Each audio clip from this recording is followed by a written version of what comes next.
Okay, so you're gonna go with Ray Skywalker. Yeah. This is Look, bad to me. you This know is she only really did it bad. for the property rights to take over the farm, right? Property She rights. got the deeds. Did you That's see right. any livestock there? It's absolute like a crack house It's a now. moisture farm. It's a crack house farm for the Jawas. It's a crack-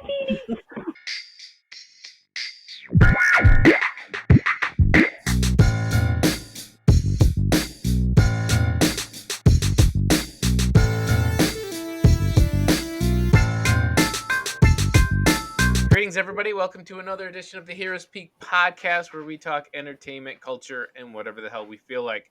I'm Chris. I'm your host, and with me always, I have two of my favorite co-hosts. I have Mike. How you doing, Mike? Well, I am emotionally constipated. I haven't given a shit in 4 days. All right, I'm gonna go right past that. James, how are you doing? I'm alright, hanging in there. I feel like this is the moment in Endgame where it's Thor, Cap, and Tony looking downhill at Thanos. We're like the OGs. That's right. Speaking of not giving a shit, can I request that the guy in my office who goes into take a shit and plays everything on his speaker on his phone at full volume, including the phone calls to his cousin about the guns he's just bought? Please stop. I have Wow. his cousin was at a gun range, so I'm assuming it's legal. Just going that way. Also, he's listening to his favorite uh, podcast group show, just like full volume in the toilet for But like. have you told him to listen to ours? Is the thing. I don't talk to people in the bathroom. Please stop. Yeah. Listen. I Okay. would No wait audio. till Like, shut your mouth. Okay. I would wait till he Listen. Quiet. gets back to his desk and slide him a No, little. not even. Listen. I'm pretty sure. So if this guy's a regular, he has a regular stall. You tape the link to the show on the inside of the door. As soon You as he don't. closes the I don't door, think I want our podcast linked to the toilet. Like, man, advertise everywhere. like just don't talk in the bathroom, You get a please. bunch of toilet trolls coming in and spamming us. Listen, you print out a little 3x5, those like party flyers that they used to give out, like people used to throw out in college all over the street, I and you just remember. toss them all over the bathroom. How long is this Well, guy on a toilet for him to be listening to a whole pod and stuff? Jeez. I don't know. Whenever I'm in there, and I know exactly when he's coming in, because there's the podcast is in Spanish, so I can't even listen to it and understand it. There's 5 distinct voices, all speaking in a like a round table kind of discussion. Yeah. I understand a spot word here or there, so they're just talking various culture things, news and stuff. But it's like full blast. I'm like thinking of buying like cheap headphones and like throwing them under the stall to them. Like, here you sure? You from sure It's it's me. not that the bad? new Menudo pitch meeting you're listening to? Like, Jesus Christ. Or I All hope how do no we get one back no to one from your? your job is listening to this podcast and you just like help identify whoever the other person is. We don't even work in the same area, so I've never seen the guy's face. I've never seen his face, so I couldn't even tell you who he was if I walked by him. I only know him by his shoes and his audio listening habits. All right, let's move on. His All right, shoes. so that's my advice for the day. Keep your volume down. Don't take phone calls on the shitter, please, please. All right. So, other than that, today we're going to be talking about the Spider-Man No Way Home trailer, Bad Batch Season 1. We're actually going to finally talk about it, and Snake Eyes. Yes, that movie. All right, guys. Let's start with the Spider-Man No Way Home trailer. It took someone losing their job and leaking their trailer in the Inception style of, I don't know, it was like 12 pixels wide, so you couldn't really see anything. Disney, Sony, Marvel, whoever it was taking those things down. They were hitting those moles, and then eventually, I think I don't know if it was planned. I don't know if it was we're releasing a partial, but we actually fully got a No Way Home trailer. Yes, you're a moot. That guy is our hero. To that guy, he is the Sylvie who killed He Who Remains to release all the variant releases of the trailer on the internet that the TVA known as Sony and Disney could not clip in time. So, okay, quick question about this. Do you think they were pressured to release because they didn't want to release before Shang-Chi to um, keep the hype with them? Or once it was, or do you think there was too much going on? They were waiting for the date that WandaVision had marked on her little calendar. Was it, what do you think happened here? Do you think it I really was a think pressure? no, Chris. I think because CinemaCon, which I think I spoke to you guys offline, was scheduled for Monday and today, and Sony had a huge portion, huge involvement in CinemaCon. CinemaCon, for those who don't know, are where all the movie theaters across North America, they go to Vegas and they sit down and talk about like the newest popcorn machines and stuff that's directly related to the movie industry that that no one's been really talking about for 2 years. But also, it's a chance for some of these studios to market their upcoming movies. Like, for example, I found out that Sony also played the entire Ghostbusters upcoming Oh, movie. I saw that. I saw Yeah. they were making Wow. movies. So, sources say that it was always their vision to release the trailer at the CinemaCon because that was the last huge Sony involvement since we don't have Comic Con and New York Comic Con. God knows what's gonna happen with that. So the trailer being leaked out, I think was an unfortunate opportunity because it robbed some people of like that surprise and getting to see it and the way that the director intended for it to be seen. Not like you said, the Inception style of a cell phone recording another cell phone recording a video. Did you see Um, the director tweeted? Did you see he tweeted a picture of him in a cell phone of a picture of a cell phone? I saw that. I saw that, and that's exactly what it felt like. I myself, I watched it. I'm not gonna lie. I watched the bootleg trailer, I which never caught it. I actually never caught it, but I So saw a yeah, I lot of it's screenshots. I turned it on, and once I realized it was real, I stopped, and then later that night I was like, ah, to hell with it, and I just watched it, but I couldn't really see yeah. anything. So So James, I gotta ask you, there's a screenshot specifically of Jamie Foxx and of William Defoe hmm that I see going around. Were those in the bootleg No, trailer? those were in the That bootleg trailer. They were not in the. No, it's not bootleg. The original unfinished leaks, but not in the final trailer that was released yesterday. so so do you think it was a not the real trailer? It was a like one they were working on but I didn't think it is release, because or if you looked at the stop calling it bootleg. If you look at the leak, it is a bootleg. Come the on. unfinished leaked, there were some scenes where the CGI wasn't completed. Like you just saw like tubes and rolls, and then you saw like I guess what looked like Tom Holland, Peter Parker. So that clearly you didn't see in the finalized version. So I think Sony, to answer your original question, they were always planning on releasing a trailer at CinemaCon, but they might have augmented or changed their trailer after the leak came out and took out certain parts and added in some other yeah, parts. I have a feeling this trailer was supposed to come out during Shang-Chi, during the movie, like for the, you know what I mean, Pre-roll, the pre-roll, pre-roll. right? Yeah. So it's an interesting choice for someone. I know people are having fun calling this guy a hero, but it's really not. At most, it's 10 days, right? So this guy or person put his entire career on the line to release it at max 10 days early, if not maybe 3 days early. Much Okay, like listen. Sylvie, he's sitting there regretting it, much like Sylvie did at the end of Loki. Okay, listen. Whoever you are, you reach out. I'll set up a GoFundMe for you. We got you. That's right. You're good. Oh boy. Oh boy. That's right. You only need $1 from 1 million people and you're set, right? Yeah. Listen, if Trump can continue to collect millions of dollars from suckers, we can make sure this guy is going to be all right. hey, I have my horse dewormer coming in the mail soon. Just as a backup What's it measure. called? Ivan. I would. Ivanhoe, I don't know. No. Invectern. I, yeah, Don't Ivermectin or.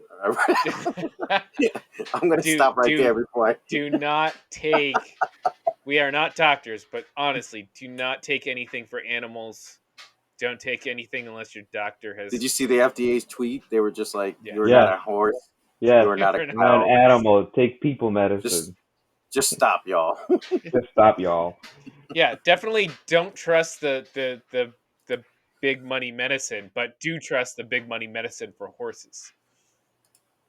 All right. Yeah, Anyway, it was so bad.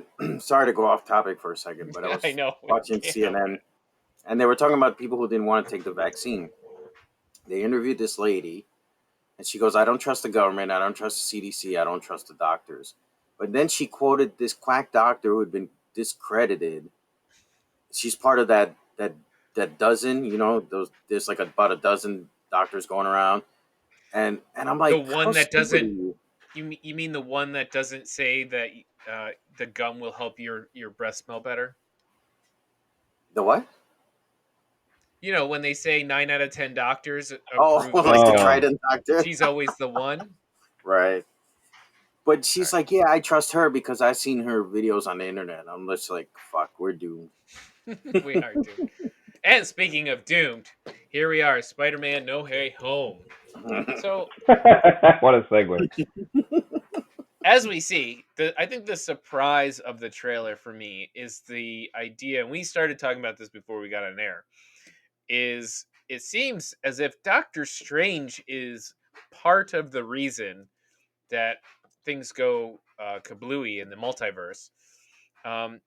At least specifically him with Peter screwing up the spell that he's doing that Peter has requested to help him. And now, number one, as we've seen because of Loki, the multiverse already exists. They aren't creating the multiverse. This isn't like Wanda and Loki and what are created a multiverse. It's already there. What we're doing is creating openings between the worlds now. All these multi dimensions are now not being trimmed, so they are available to be traveled upon with all of this stuff. So what we're seeing here is Doctor Strange breaking open one of these portals, possibly one, possibly multiple. We don't know if they're traveling, if people are traveling here. So there's still a lot of questions about this. What did you guys think of this initial setup of the the sanctum, the sanctum being cold, Doctor Strange wearing a sweatshirt and a sweater or whatever? That was kind of funny. What did you guys think of the opening here? Chris, the one thing that popped up in my mind, I know we talked about it offline, and while you're raising the question, the whole idea of the multiverse, grant us taking a step back and knowing this is a Sony Spider-Man franchise under Marvel supervision. What's not to say this multiverse from this movie is singular to the Sony Marvel movies? Like they're breaking the multiverse of the Sam Raimi and Andrew Garfield Spider-Man, but not necessarily the MCU Marvel.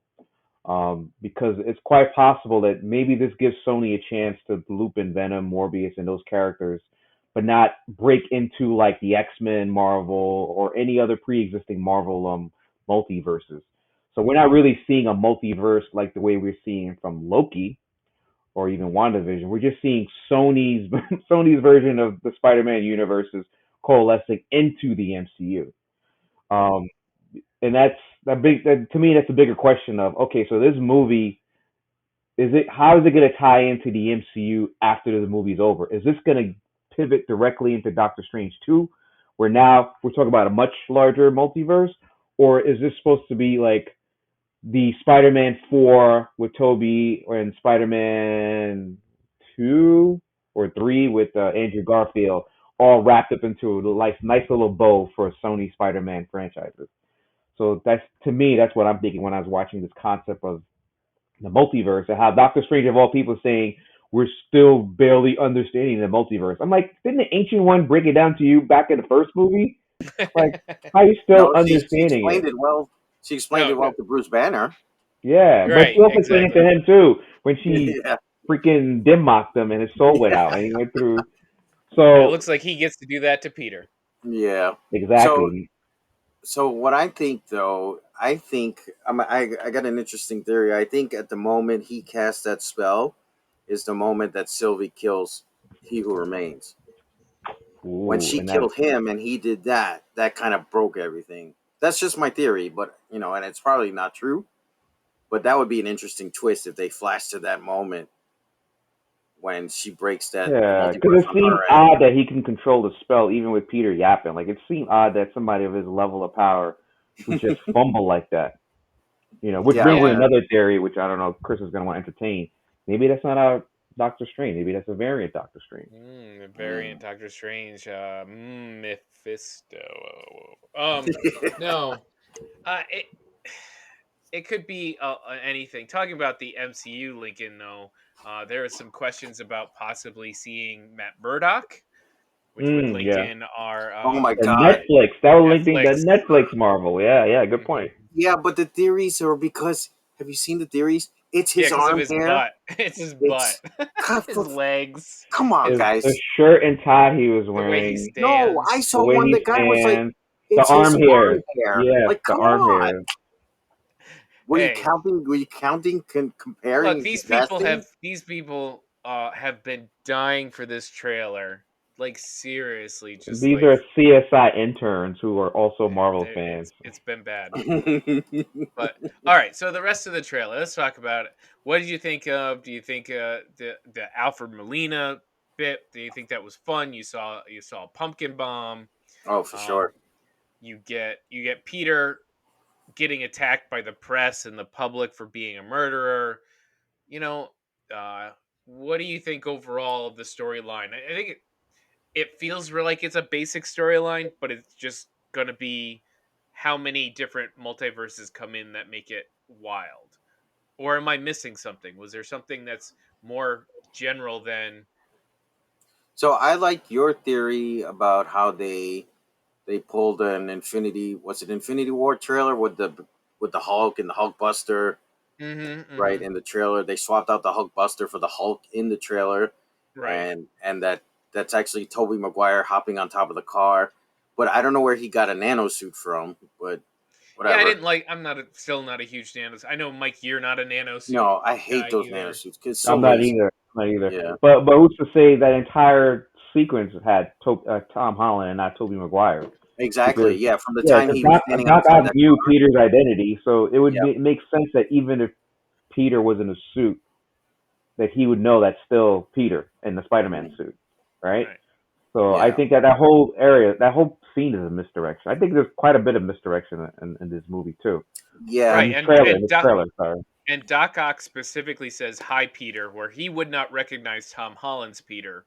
Right. He would recognize the other Peter. Yes, he would Toby. recognize Tobey Toby Maguire, Maguire. Tobey Maguire. which is the suit, like you said, Mike. It's a suit. They're wearing the same suit. Here's another theory to throw out before we get off this topic about Mm. the trailer and misdirection. I think many of these characters themselves are probably variants of alternate timelines of the Sam Raimi universe, and not necessarily the ones that we watched in the original movies. I think Mhm. it could be like, for example, obviously Alpha Molina is much older now, so some de-aging you could see in the trailer.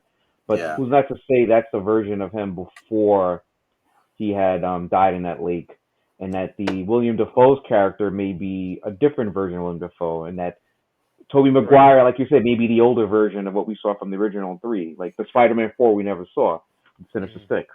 So I think there's a lot. I think it's just tip of the iceberg. There's a lot that they're not showing us, but they knew they had to get something out there because everybody's been clamoring about it, Yeah. and The thing is, too, they're calling this one the teaser. So how long is the damn trailer gonna be? Right. yeah, Okay. So my last question on this is, Mm. I want you to try to pick a surprise they're going to pull in this movie out of this trailer? Like what? Not just out of this trailer, just in general. What do you think they could do to actually surprise people? Where we already know it's a multiverse, where we already know there's going to be 3 Spider-Men Mhm. and all of these bad guys. Mhm. Can they still ooh, pull a I got one. surprise? I got one. Go ahead. Oh, Go ahead. ready? Because Yeah. And I have to credit it to one particular podcaster I listened to, and I thought he was crazy, but I'm like, maybe he's not so crazy. They can give us Uncle Ben, an Uncle Oh, we Ben haven't had an version. Uncle Ben yet. No, we haven't had Uncle Ben since the Sam Raimi version, the very first movie actually. They can give us another version of Uncle Ben where he's not dead in another They can give timeline. us Tom's Uncle Ben. We never seen him. Mm-hmm. We haven't seen Andrew's Uncle Ben Marissa either. Tomei's Uncle Ben. Yeah. Right. We've never seen him. And that person becomes like his mentor because we've been like we're tired of him being like Tony Stark or now it looks like maybe Doctor Strange is mentoring this guy. You Yeah. know, you get him another version of Uncle Ben who'll give him that with great power come great another version of that speech before he's back in his own version of the universe. I No, think I that'd be a want to great hear. twist. Actually, I want to hear Toby tell that to Tom. With great power comes great responsibility. Yeah, I don't think it lands the same. No, I think well, Did but they it's do a that in the callback. animated universe? Did they do that in the animated? They They may did that, have. I think. don't remember. Yeah, they but, did that. yeah. So there's another weird theory going around that wasn't Willem Dafoe's voice at the end. It was James Franco. James Franco's not Yeah, coming back. it was that was a reach as well. James Franco. Okay, can we? First can we off, at least... we know his situation. He's not getting cast in Marvel anytime soon, right? No. Yeah. If there's any one Spider-Man movie I don't want part of this universe, it's Spider-Man 3. You were right.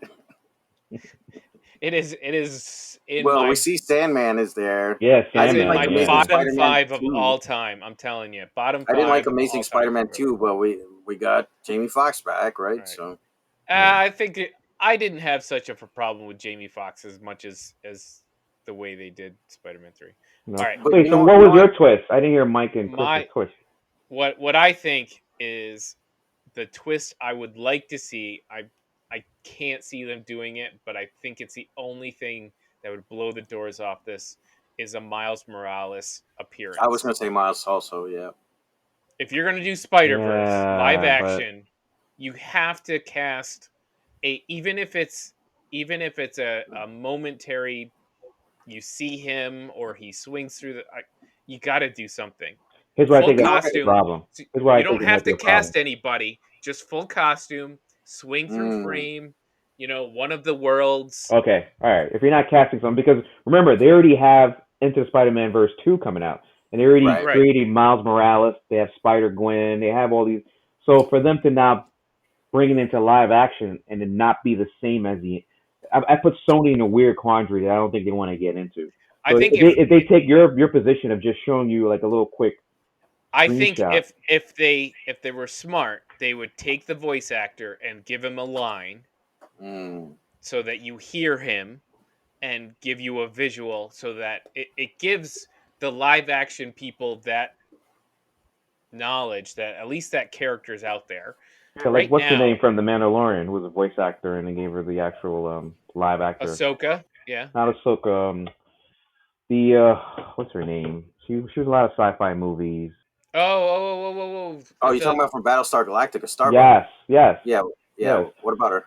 So she was for the Clone Wars. She was a voice, and then Star Wars casted her as a live action to kind of fit that. So going to Chris's point, you get the people who are doing which I gotta look. I don't know who they are.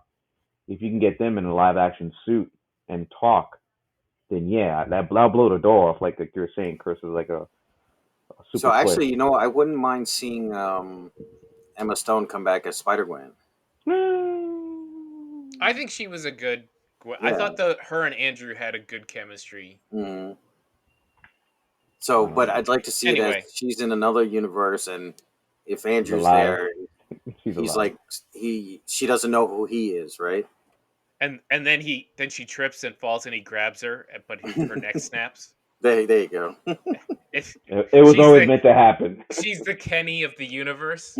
Oh my god! Gwen Stacy is the Kenny. Everywhere he goes, he goes to different universes and accidentally kills Gwen Stacy everywhere. Right. That's a good one. Jeez. Okay, that's a bit dark. All right. I think that'll be it for our coverage of Spider-Man trailer. We're going to move on, talk about The Bad Batch and Snake Eyes. Be back in 1 minute. Welcome back, everybody. We're here to talk about The Bad Batch, the Disney Plus the first season of the Disney Plus series, animated Star Wars follow up to the Clone Wars series. This is 16 episodes. We're going to talk about the whole thing from 1 to 16.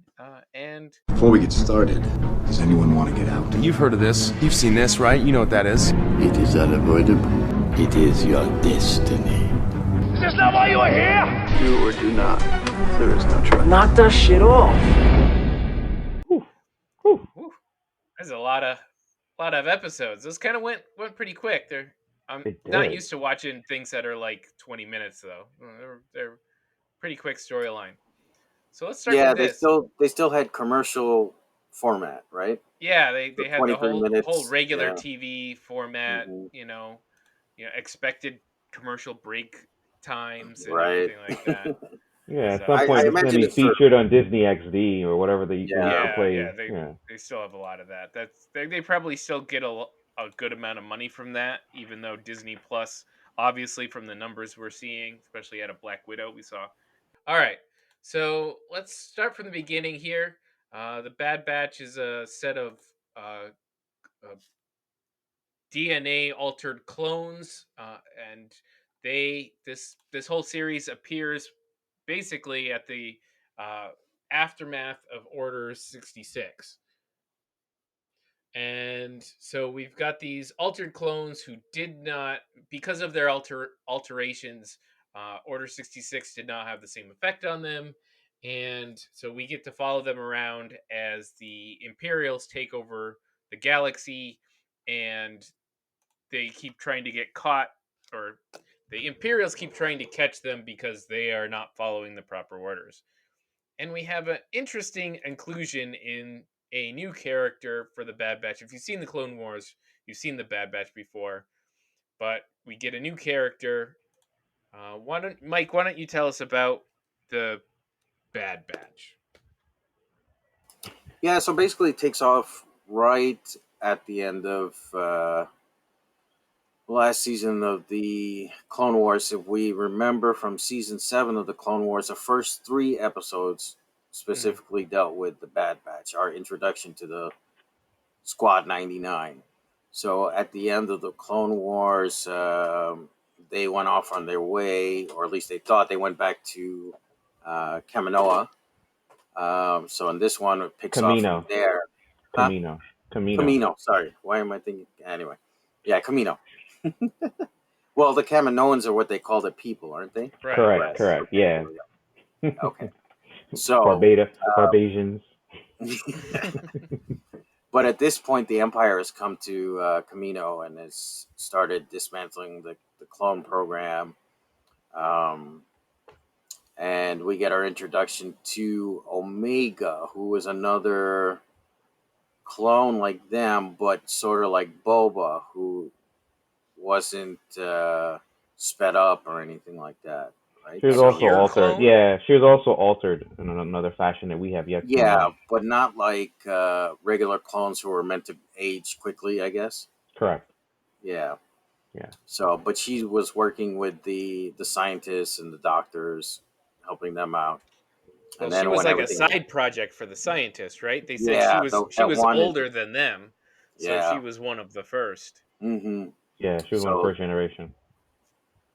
So the Empire starts to dismantle everything, and the Bad Batch doesn't like what's going on, so they decide to.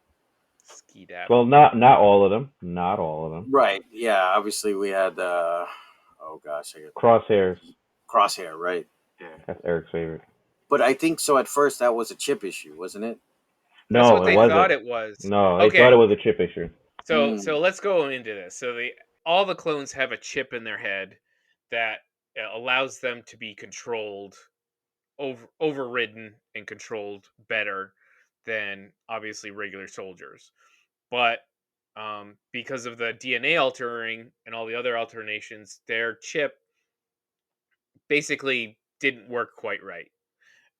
But the thought was at the end of, what was it, episode 1 or 2, Crosshair betrays the rest of the Bad Batch, and they believe it's because he's under the control of the chip. So we spend the entire season with the Crosshair working with the Imperials and the rest of the Bad Batch and Omega running around trying to escape, but doing, the Mandalorian stuff. Right. Which is, Just quick to mention, he's Yeah. not just working for the Imperials. He's working for the Admiral from what's the show after this one?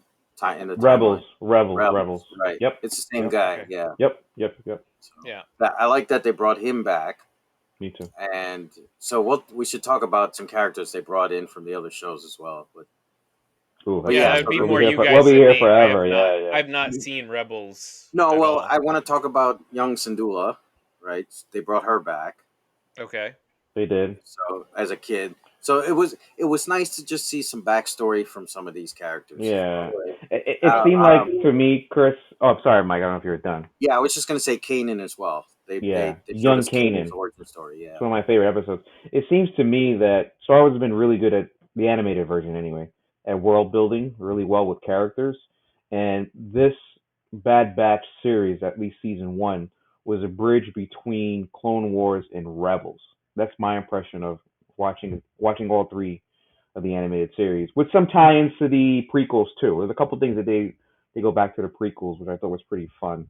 Um, the Omega character, which Mike was saying was an altered character, to me, I thought was like you as the audience, you're going in and you're watching this stuff, and you're like Omega. You're somewhat young, but you know more than people think around you because you know the trilogy, you know how everything kind of works.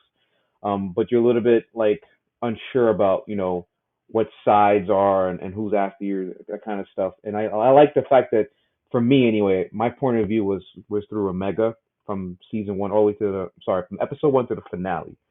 So I like that part, and I like some of the tertiary characters that they brought in, like the lady who was like the little madam gangster lady later on in the middle of the series who they had to do some work for. Some of the other clones and in the beginning of Stormtroopers that Crosshair was working with. See, this then they're tying to the overall original trilogy as well. You can see some of the science officers, and at the end, the final episode, you see at the destruction of Camino, they are laying the foundation that the remaining science officer has a special mission for the Emperor directly, with their knowledge. Which again, that's the Disney sequel was with the whole clone of Palpatine. So, and that's a lot to put in on a brand. This is not even season two. This is season one of the show that they're putting in all these different characters, and they're trying to tie in 3 different animated series plus 2 different movie prequel and the OT. And I'll say it didn't feel like they were shoving things in. It never felt really too much to me that, oh, wow, why are they even touching on that? No, everything felt, the whole fall of the Republic thing, everything fell into place for who they had and where they were going and what they were doing in those different places. So it's actually an interesting part of the timeline to see the building of the empire or the changeover from the empire to the to the You're right. Like from the we asked Republic to the ourselves, empire. like they showed just like the Mandalorian did. They showed us certain scenes where people were just like, the Empire is no different than the Republic. We just gotta change our currency system, and it's like it makes you think like, why was the Empire considered so evil, but no one other than small rebel alliance was able to fight them back? You realize that most of the galaxy just went along with the Empire. And they showed a couple of what I liked is when they showed a couple of the cities and they were really how the empire really took any rebel or old groups that had fought with the wow, I blanked, with the Republic and really stamped down hard. And they were building these secret bases, and they had all this ideas and these secret projects. And they're doing really good world building within this show. Yeah, and it was their mission to take the best of each people's planets, the best, science officers, the best whatever it was. They would take the best of these different um, planetary systems and then bring them into the Empire, which is really smart on the Empire side. One of my favorite things that they had the Empire do was the one city where they had the rebel leader. Uh, they pretended that he shot their senator to try to get the people to turn Yeah, against their That own was the rebel leader. Syndulla, the young Syndulla episode. Yeah. Yeah. yeah, So they really showed the way it's written isn't just evil empire comes in with their army and stomps these people. They were really making these people out to be smarter and have a purpose to how they take over the galaxy. sounds like real world, man, real world history, Scary Yeah, stuff. man. without getting into politics. Okay, did you guys have a favorite character that showed up that was not part of the Bad Batch? Well, I always loved the return of Rex, so it was good to see him again, especially right after the whole thing with Ahsoka went down on at the end of Clone Wars. So seeing him come back and him going, I kind of just been hiding out for now, right? Yeah, Rex is a real popular character. You definitely Yeah. see it online pop up whenever he pops up. People love Mhm. Rex. He's like the new Boba Fett for this generation. Yeah, Yeah, he kind of is. I'd I love to see that. him in the Ahsoka series coming out. He may. Yeah, if he Uh, survived. Yeah, if I he's. thought the Fennec Shand Oh Sand. yeah, good character too. Yeah. That's what I was gonna say. Yeah, Yeah, Mhm. I beat you to it. So that was probably my favorite episode because the whole cowboy fight between her. cowboy, bounty hunter, whatever. Well, just the style of fight because the other bounty hunter has the hat and he does the, you It was know, quick with the draw. Yeah, quick draw kind of stuff, and so I love that. That was a fun episode there with the two fighting, and Omega showing off that she has some skills to get herself out of trouble. All right, yeah. Fennec was my character, by the way. You stole her. you're welcome. Was there an episode that really stuck out for you this season? Hmm. Maybe Kanan's episodes for me, because again, I'm a sucker for Jedi lore. Sorry. Um, Whenever there's a Jedi on screen, I'm like a 7-year-old kid again. So seeing Kanan and his master, what happens to his original master, to me, it brought back memories of Rebels, and it really excited me knowing that there's a little more to his story than what we found on Rebels. Because in Rebels, he didn't really talk about his past too much. It's really his connection to the old Jedi, and then the current mission, and then ultimately his sacrifice. So that was my favorite episode or moment in season one. Yeah, I think for me, it was probably the last one when with the fall of Camino, kind of just tying the bow on the end of that Clone Wars, right? Kind of hmm saying The it's John officially Williams done. score playing in the background. Yeah, Yeah, like they never mentioned Camino anywhere ever again, right? In the other series, so now you know why, because it basically doesn't exist anymore, right? So yeah, Right. right. Yeah, I guess I like the second to last episode, or maybe the one before that, because I really love the building on the Empire. I think it was done very well. The last episode was fine. Like it didn't it had more of a emotional impact on the characters. I mean, they tried it. The fall of Camino itself, the destruction was kind of interesting. The choice to just bomb the entire facility, and mm, so That's very in tune with the Empire. We found out in Rogue One. What do? If something's weak, just just Death wreck Star it. Yeah, it. just test out the Death Star on it. That's right. one So reactor only. one. So, what do you guys think of this first season? What do you grade? We're great already. Mike, you go. so I'm gonna give it a solid B. There were a couple slow moments for me. No, I wouldn't say slow, but maybe unnecessary. But you gotta have filler in a season, right? So solid B for me for this season. I think I'm agree with Mike. Solid B as well. I'm tempted to give it a B plus, but that final episode to me was what kind of dragged it back down to B. Yeah, it was a little. It wasn't terrible, but it was a little weak. But I'll give it a B plus. I'm gonna go with the B plus. I really didn't expect like Wrecker and I'm blanking for some reason. I'm sorry. Her name Cool, Omega. Omega. Sorry, it Okay. just left my head. So like Omega was a much better character than I expected, and just it's like from the Mandalorian, the whole wolf and cub style is really really a great setup for Star Wars, a good Star Wars I story do in like general. the relationship between Wrecker and Omega. Like It is really good, and yeah. they play it really well Hmm. in the thing. So My only problem with that final episode is they focused too much on that one droid and his possible yeah, sacrifice. I'm that like, dude, droid did a lot of work like there. we there was more meat with like Crosshair, with Hunter and Omega. No, like half the episode, if you go back, was focused on whether this robot had enough power reserves to save them, and I'm like, come on. Yeah. And then the different fishes that we saw from Phantom Menace, fish that we saw from Right. Phantom Menace coming back again. I'm like, But this Crosshair is gets to take the shot to save Omega. yeah. Hmm. He could have sniped her, but And he I'm glad saved her. that they didn't leave him where they were buddy buddy again. Like he was still, No, it was a good ending. yeah, I like that ending. But him saying the chip, it was never the chip, was pretty heart wrenching. Like for the whole, that's pretty much to set up the entire series, is for him to say that, and Yeah. really. Yeah. So I want to add one thing. Like this first season, like Filoni, I think he really knows what he's doing now. Like if you compare this season 1 to season 1 of Clone Wars, that season to me was like C minus at best. The first season of the Clone Wars.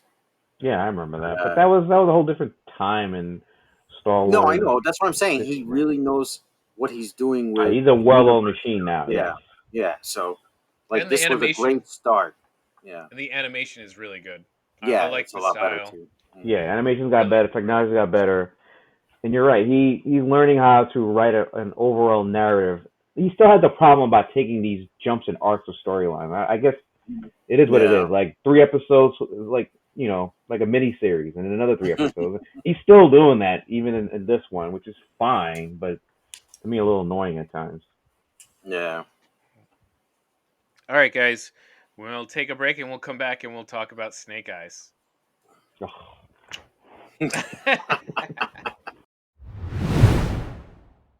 Greetings, everybody. We are back to talk about the okay, let me get the title here. Snake Eyes G.I. Joe Origins, because we know how well Origins movies do in their writing. This is the 2021 action G.I. Joe spin-off. Those very famous, popular G.I. Joe movies that we had. Trying to start its own universe. And it's literally the background of the Snake Eyes character. And completely made up whole cloth from not what I had as a child. Before we get started, does anyone want to get out? You've heard of this. You've seen this, right? You know what that is. It is unavoidable. It is your destiny. Is this not why you are here? Do or do not. There is no choice. Knock that shit off. Go ahead, Mike. Right off the bat, destroy this movie. Right off the bat, since Brooksy's not here, James, I'm going to ask you in her honor, how does this compare to F9? Wow. That's a Between tough a one. rock and a hard place. No, there's no rock in F9. Right. I know. Yeah. There's no rock in this G.I. Joe either. He's That's been in right. both pun movies. intended. Yeah, no pun intended. He would have improved both of these. Both movies. You know what? I may have to actually give F9 a slight edge, only because the action sequences to me overall were more entertaining than Snake Eyes' action sequence. Yeah. Entertaining, like popcorn, soda, turn your brain off. Entertaining. All right, so this is As Keith would say. Keith is also not here. Keith would be talking about where you entertain for what you saw on the screen without nerding, being a nerd about it. And going back to this is not the Snake Eyes that I remembered in my G.I. Joe cartoon issue number 187. No, he's right. Entertainment value, I would give F9 slight edge compared to this travesty movie. Snake Eyes. More like Dead Eyes. All right, let's Yeah. get into it then. Yeah, I think okay. So anyway, this is the 2021 release. It's a PG-13 movie starring. Let's see if I can do this. Henry Golding as Snake Eyes, Andrew Koji as Tommy, Haruka Abe as Akiko, and Takahiro Hira as Kenta. How'd I do? Not too Every time, bad. every time I hear Kiko, I keep remembering Ryan Reynolds' Deadpool 2. Every time he saw that Oh character. yeah. Kiko, hi.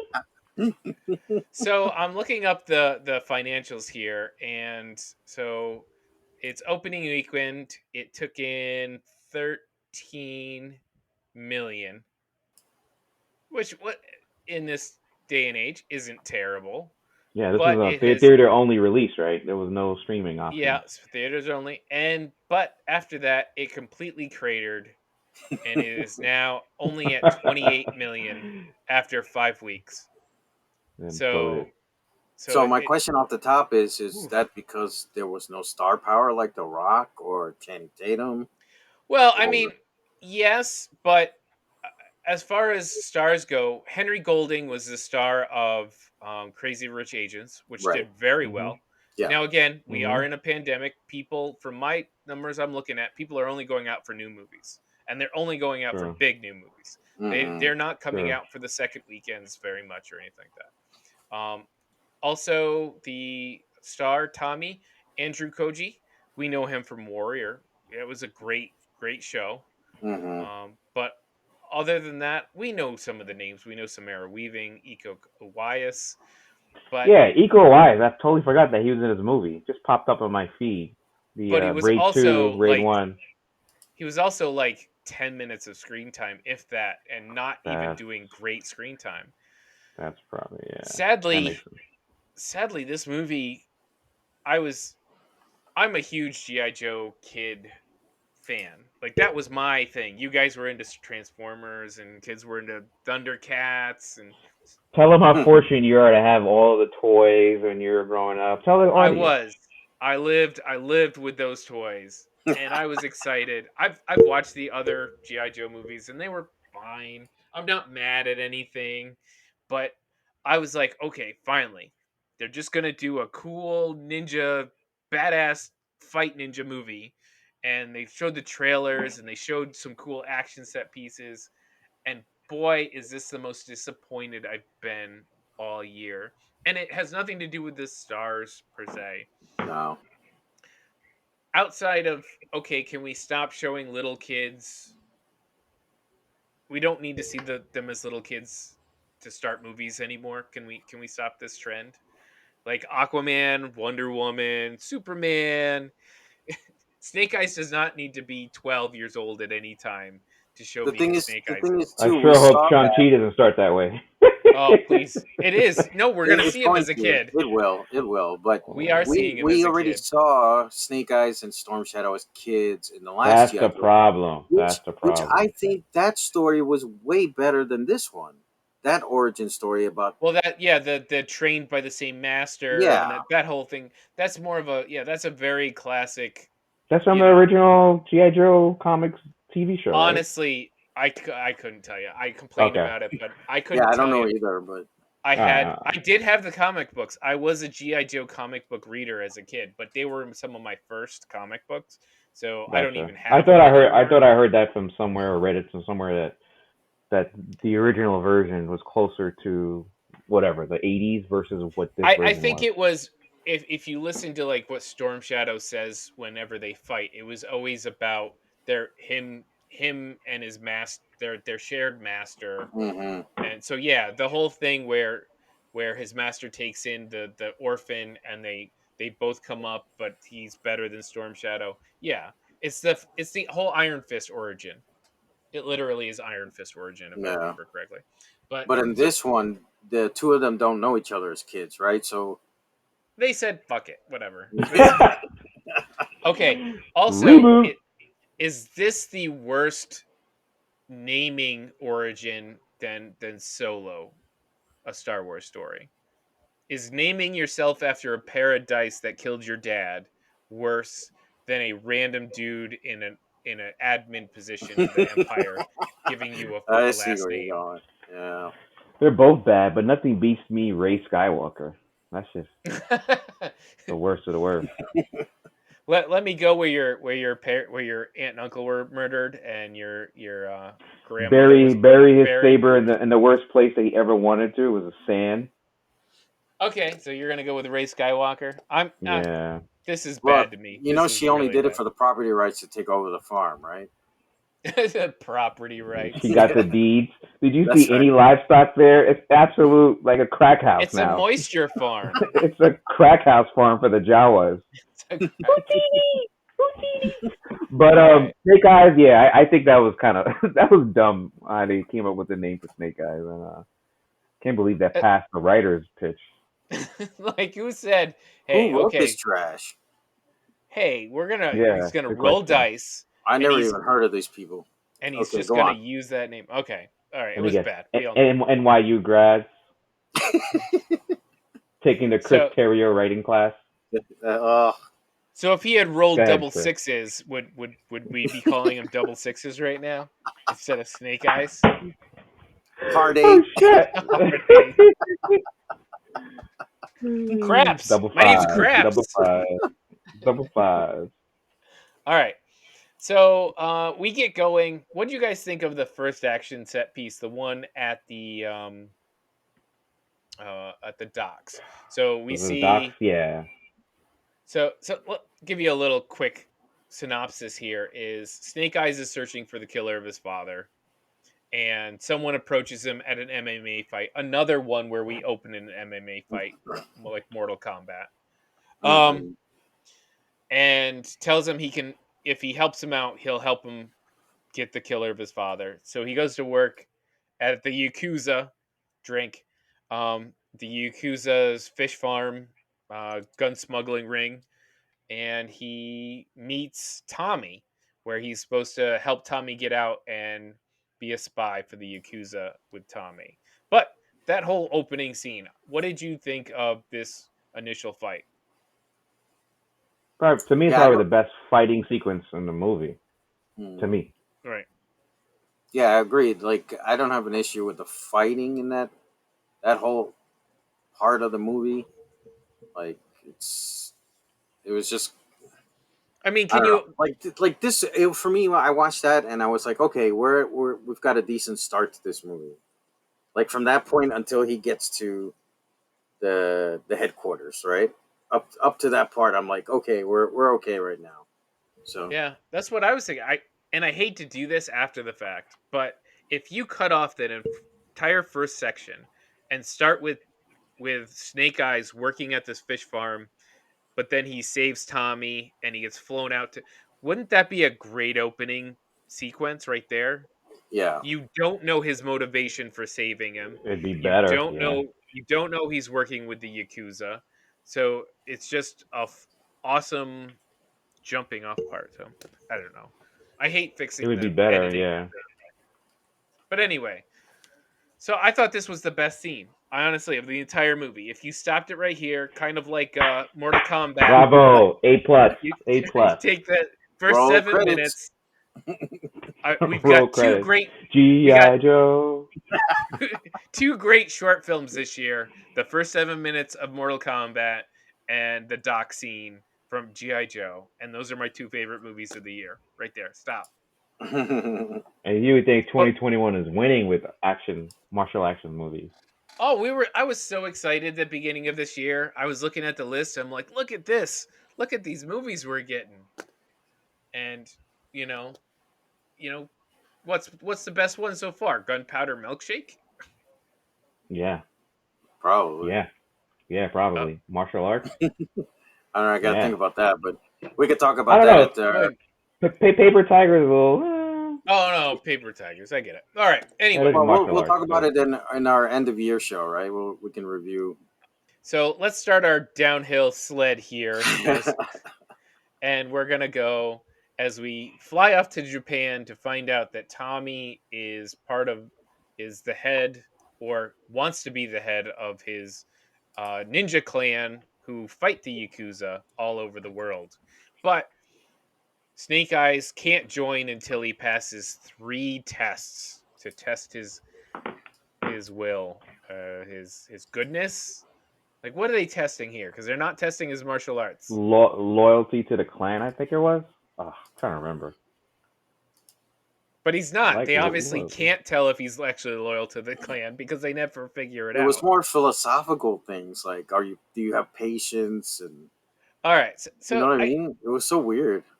So what? Like, Let's is he talk cut about the out for the first group test. or not? Yeah. I think this was interesting. So we can talk about. We meet the Hard Master. What a So, name. Hard the Hard Master. Master. How do you get that name? The hell he has to That's do to right. get that name? Iko I don't want to know. Uwais is the Hard Master, and we're expecting some awesome fight, but it turns into a very philosophical trading of water bowls. Let's pause there for a second. Iko Uwais is well known in the martial arts movie, at least in Asia and the East, as being the guy from the Raid 1 and Raid 2 and some other movies of some incredible stunt fighting, Indonesian martial arts, like world renowned. And the last couple of American movies he's been put in, the Fast and Furious garbage, 7 or 8, I forgot which one it was. What was the one with Kung Fu? Was it Kung Fu? Tai Chi. Do you remember the Tai Chi movie? Yes. Freaking Force Awakens, the Mile 22 with Mark Wahlberg. This movie, it's been so bad. Whoever his agent is needs to get fired because he's putting him in these terrible roles, including this movie, or a guy who should have been probably like the villain of any movie that has martial arts. He should be the villain, or at least the protagonist, because of his incredible skill and his look on camera. And he's not getting these roles. So that's my take on Hard Master. Underused. Definitely underutilized, especially in the final fight. It's just so sad, so bad. Because he is great. He is great, and he's got an interesting style that's unlike most that we see in these American action movies. So okay, now I don't remember. Tell me if you guys remember. I'm sure you've read or you've watched some G.I. Joe in your lifetime, right? Mm-hmm. Do you guys remember magic appearing anywhere in the G.I. Joe lore? There was one episode. Oh, yeah. It brought me to this one with Storm Shadow, actually, and Snake Eyes chasing Excalibur. Do you remember that one? Yes. No, I don't. Yeah, Yes. they found Yes. Excalibur, the sword.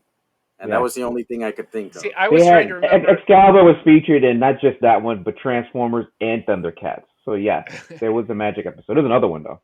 But Serpentor, the whole Serpentor thing was Yes, I was trying to come up with whether Serpentor was just a guy in a funny costume, or if he was actually controlling the snakes. He was created through magic.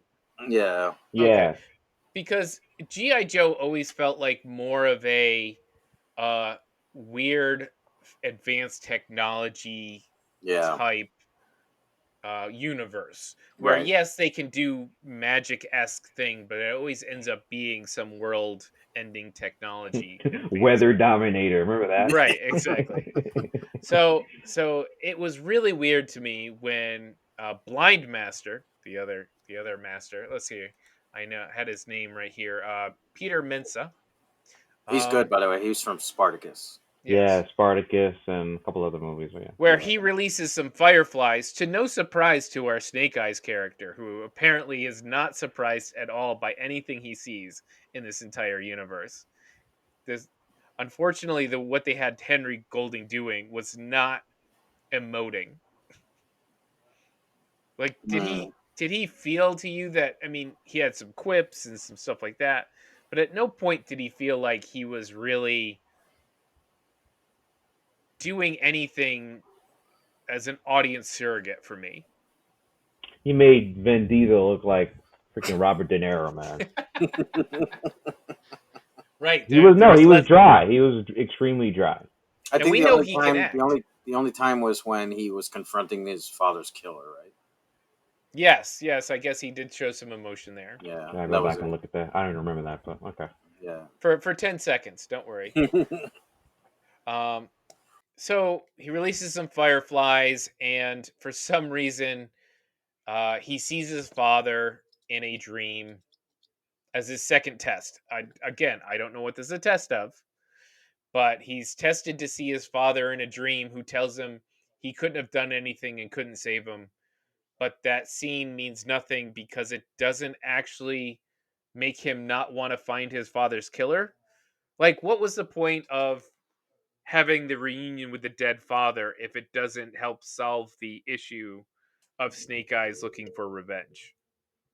At no point up to this point does Snake Eyes blame himself for not saving his father. Right. I don't know. You got me there. We don't have an answer, Chris. No. Chris, I'm ready to grade this monstrosity. Oh no, No, not but yet. we have to talk about the magic in this movie, which was Okay. ridiculous. Like, Also, the Yes. cameo of Scarlet, but yeah. Okay. Scarlet and Baroness were terrible. I'll give you that right off the bat. I But didn't they've like always been terrible. They've been terrible in the previous movies too. All right. Even up to this point, I am giving this movie all of the chances in the world. Henry Golding is fine. There's a couple of good fights, a decent fight on a rooftop. You Man, know, Chris has the biggest heart I know, man. Still giving this movie a chance. I was like, come on. Obviously, I liked Storm Shadow the best of anybody. He was doing a good job all around. He had everything I was looking for in a character in this kind of a movie. Good actor too. Good actor. Loving him in Warriors. So anyway, all up until the third test for Snake Eyes, and they're like, all right, we're going to put you in this pit, and you're going to press a button in the pit, and it's going to test whether you're an honest guy. And what's the surprise test but 3 giant snakes that are lie detectors? I guess, yeah. What is going on? Who wrote this? Was this a Chris Terrio movie? No, Sounds sadly, like it. no. Oh, I sent you a link of the 3 writers. None of them have done anything bigger than this movie. Why? So, What is happening in one of them's at American Cambridge. writing rooms? One of them went to Queens College. They went to Cambridge, Massachusetts, to get her master's in writing, English literature, and she was one of the writers for this movie. Well, obviously she's writing English lit, and she should go write that stuff, not action movies. Yeah, she tried to turn this into a mythical kind of. Yeah, it didn't work. Shakespearean. Yeah, something. Elizabethan. Right. It was like these fit better in the Green Knight than they do in Right. Exactly. in this. Like, what the hell? And then I mean, it's not even that. We have that whole stone thing. What was it? The dragon. Okay, that's the next thing because Jewel of the Sun. Is that what it is? Yeah, I just looked it up quick. All right. Wikipedia. So first, we all just got to say, what the fuck with the snakes? All right. Yeah. What? I just want to say that out His loud. name is Snake Eyes and Cobra. And, okay, if they had tried to make it so his name was Snake Eyes because he cut the eyes out of the giant snake or something, that would have been better. That's better. Because he ate better Snake than Eyes the and dice. soup. Better than the dice. All right. I got no answer for you. It makes no sense. And it wasn't like their entire like clan theme was snakes. There was no snakes up to this point except the dice. Like, oh, so frustrating.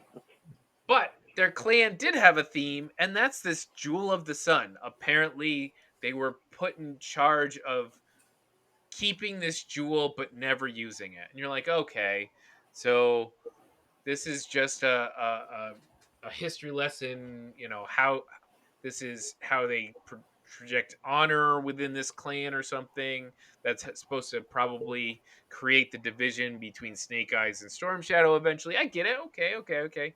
But it turns out this stone is real. They have an Infinity Stone for some reason.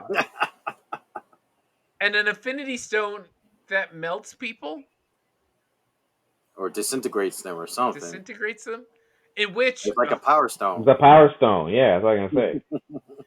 But, like, with no negative effects.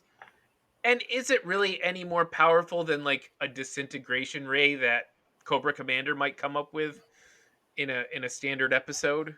No, but the thing is, too, it didn't really even... There were some times when it disintegrated things. There was one time when he pointed it at the buildings and they just caught fire. Right. he pointed it at the lady head of the clan, and her like robe caught fire, and she's like, "Oh my god!"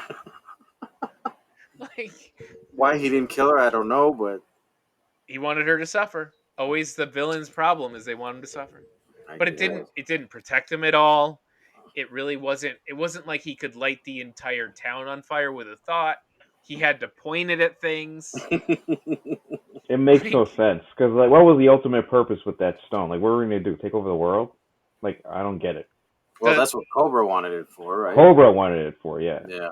But then, like Baroness, like Baroness was helping him get it from the clan, and they got Snake Eyes to steal it for them. And then he takes it, and he's like, "Psych, Baroness, I'm not letting you have it." And Baroness is like, "Oh darn it! Guess I'm not getting it. I've got to join the Joes and fight against you." This whole 2/3 of this movie was just every time something happened, I was just flabbergasted at the bad storyline choices of what was going on. I guess this is just a list of me complaining about the movie.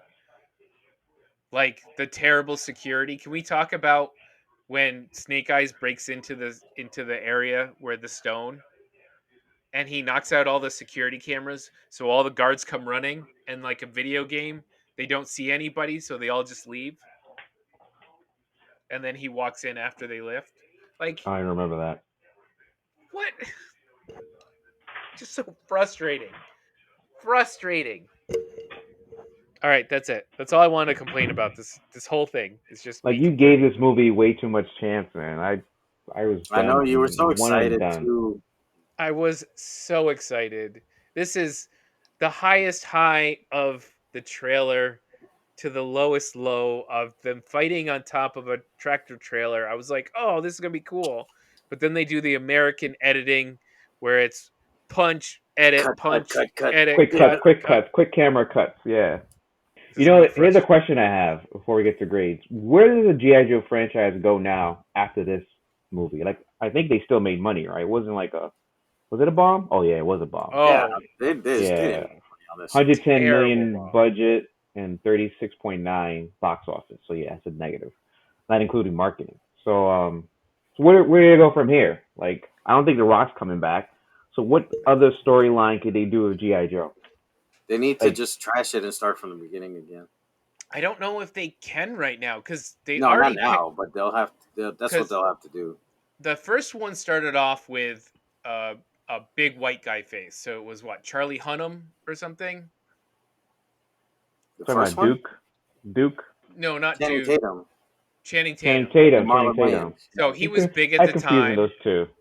But they made it. They made them a generic, fighting force. They had some pretty big names in that one.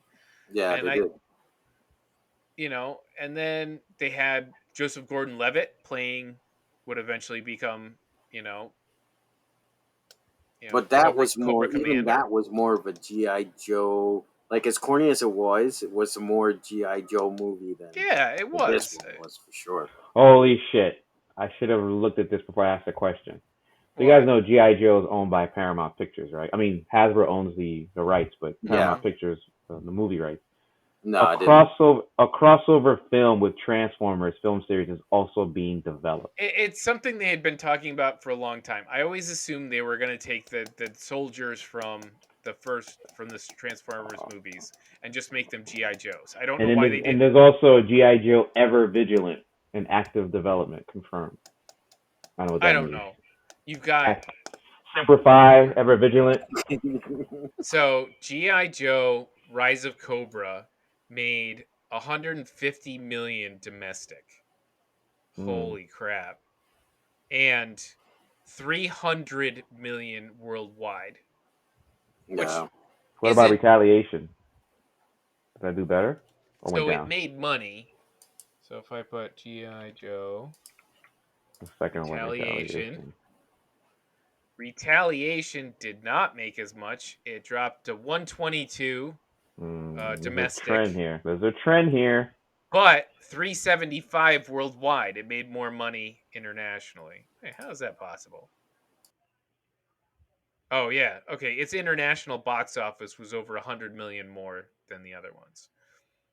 So the first two made money. They were bad, but you're right, they were cheesy. They had some faces on them. They were fun. The writing is just so bad, and I'm looking maybe at in a quickly GI Joe maybe Snake. It's a different writer for each movie. maybe in a non-pandemic, this might have broke even. People coming out for GI Joe the name. I'm so disappointed in this Yeah, each movie has a different writer and different director. because they're not trying. Like, I guess if you're going to try to make a universe, you should at least put some effort into it. I mean, not monster universe kind of I effort mean, you where can you're build, yeah, you can build a Hasbro universe, but you again, just uh, like with DC, they need somebody at the top to like kind of, have some you know, plans, some ideas, yeah, they need something a Feige. You know what I mean? fun, something cool. I mean, Yeah. look at Transformers. Transformers probably is the one so successful movie franchise that it could have actually become something, but they just kept plugging these terrible, great CGI but otherwise terrible movies and just kept throwing them at the screen. And then like a Bumblebee came out and everybody's like, "Oh, wow, they can do something cool." But then nothing really comes of it. So they've got all these IPs. They're willing to throw 100, $200 million at these terrible, terrible movies, hoping people will come out to it. But they don't seem to want to put any other effort behind it. You know what I mean? Yeah. So All yeah, right, we should do let's grade grades this. because Yes, yeah. You want to Mike. go first? It's a D for Doo in this movie, man. I like you. I wasn't as excited. I was hopeful, but when I heard GI Joe Origins, I was like, nope, this is gonna be garbage. The So word origins, jinx yourself. yeah, Wolverine origin, X-Men Origins Wolverine. That was trash. There was so another Origins movie and I can't place it. Elektra Origin. no. So All D right, for me for sure. all right, James. D for doo-doo. In honor of the Queen of the Pod. D for doo-doo. All right, I'm giving this a D double minus. D double minus. Just give it This an is F then. this one hurt. No, I can't because I like Storm Shadow. If you Yeah. just like kept Storm Shadow and got rid of everything else, but like yeah, this is my disappointment for the year. This one hurt. This one hurt my heart. I hear you. That's how I felt with He-Man, but not that bad. He-Man wasn't as bad. Yeah, I mean it doesn't affect anything else. It's just like disappointing. So disappointing. It's like when your parents said, "You know, I'm not mad. I'm disappointed." Oof, that hurts the worst. And you're like, "You're not living up to your potential." I'm ashamed. I'm ashamed for me. To you. And I'm ashamed for you. Yes. All right, that's it. That's GI Joe Origins Wolverine, Snake Eyes. Don't do this to me again, guys. Please, Hasbro. Paramount. You know, Oh, they will. They if They you will. will. want to, if you want to do GI Joe, go watch the Toys That Made Us on Netflix. The GI Joe episodes. It's much better than this. Or watch the cartoon that's still around. Mhm. Actually, there was a great cartoon in the early 2000s that I watched with my kids. What was it? G.I. Joe? Yeah, GI Joe. The A team? Yeah.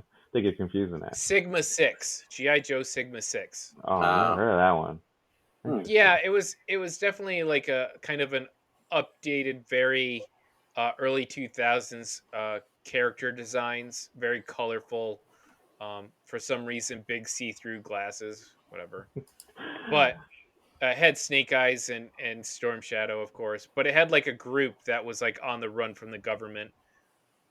Overall, it was a pretty good show for an update of that series. Mm. Didn't go anywhere. All right. So, do you guys have anything before we scuttle off for the night? Nah. No. All right. I'm gonna pray that Shang-Chi gives us the action movie we've been dying for this Yes, year. yes. From what I'm reading, I'm hearing a lot of positive things, but I'm also hearing some stuff about the traditional third act, this your Marvel formula third act, big CGI, spectacle, bombastic, all that stuff. I like But CGI spectacles. Thank you. yeah, so Look, you're gonna I'm be just happy to see the real Mandarin. So yeah, and I've heard he stole it. He's probably one of the best performances from what I'm hearing. From what I'm hearing. That's yeah. good. When you get a good villain Yeah, they're performance, saying great villain. He's one of the top villains of Marvel has introduced. nice. Cool.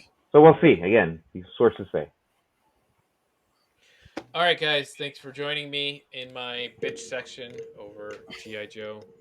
Hey, everyone! Don't forget to follow us on social media at Hero Speak on Facebook, Twitter, Instagram, TikTok, and YouTube. Like and subscribe. Hit Ding, the ding, bell ding. in the corner and leave a comment below. Let us know what you think of G.I. Joe and the Bad Batch and that Spider-Man trailer. We want to hear your thoughts on that trailer too. What are your theories? Yeah. Also, please share your share this across your friends. You know, social media, people that you know that are into this kind of stuff. You know, Facebook. Share the link as well. That'd be great for us. Yeah. All right, guys. Thanks for joining me. Yeah, have a good night. Good night.